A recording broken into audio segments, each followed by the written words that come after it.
because I'm going to move on to the City Ground where Forest lost narrowly 1-0 to Everton. And the reason I'm going on to this game is because, first of all, we've got quite a few Forest fans who are subscribed to the podcast.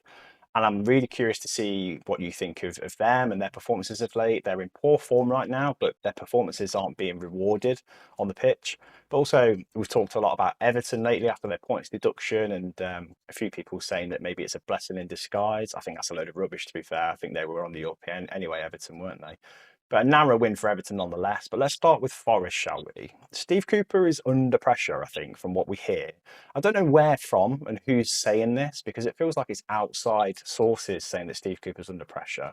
Because as far as I'm aware, I mean, correct me if I'm wrong, Forest fans in the comments if you can, but I think Steve Cooper's almost universally liked, respected, and considered the best person for the job by the majority of people within Nottingham Forest.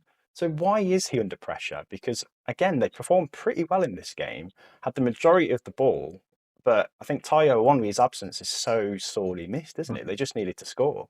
Yeah, and that's something that we've mentioned before, haven't we? That when he isn't in the team, it is just so noticeable. It's night and day, really, the difference between how they play. And as as respectable as Chris Wood is, and some of the goals he's scored obviously throughout his career, he's just not the same player. No. And when you use that link that they've got really to get them up the field, he just holds up the ball like no other striker for me in the league. I think he's absolutely excellent at it. And obviously losing Brennan Johnson as well, which kind of goes under the radar a little bit now, to be honest. I think that's another player who he was absolutely key for them last season.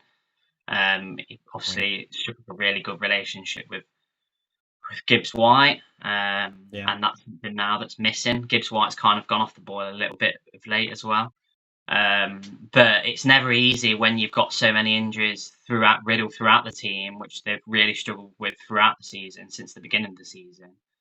And then players get back fit and then they're missing again. It just really interrupts that kind of consistency that you're able to build. And I do kind of feel for Steve Cooper, to be honest.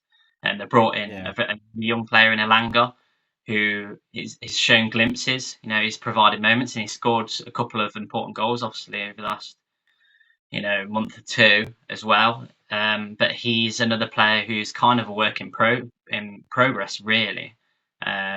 So I think he needs time, and I don't think there's any threat of them going down. I think they've got more than enough. There's a lot of talented players in there, particularly some of the young talents that brought in the last couple of years in Danilo and Murillo, who we've spoke about in volumes already this season.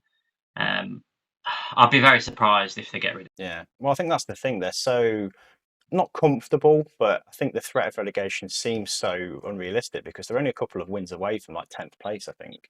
Similar position to the likes of like Bournemouth even and Fulham nearby. It only takes a couple of wins for them to be back up in European talk again, which is mad. It's just the way the league is at the minute. But they are unlucky. I agree. I think Willy Bolly went off at half time, didn't he, with an injury? And Murillo again looks like he's been picked up another knock. And yeah, there's a few kind of things that just set them back, isn't there? But for me, I just think that if Forest do get another number 9 in the January transfer window that is of the same kind of style of play as Awoniyi, because he's so unique, isn't he, to the way they set up, then they'll be fine. Because at the minute, I think Wood's not that player, is he? Stylistically, it just doesn't sit. No, and he doesn't. He's not the kind of player who's able to break with speed and kind of keep up with, kind of the wingers and the inside sort of forwards that they've got. The likes of Elanga, Gibbs White. Yeah. For me, I don't think he's really on the right sort of same wavelength as them.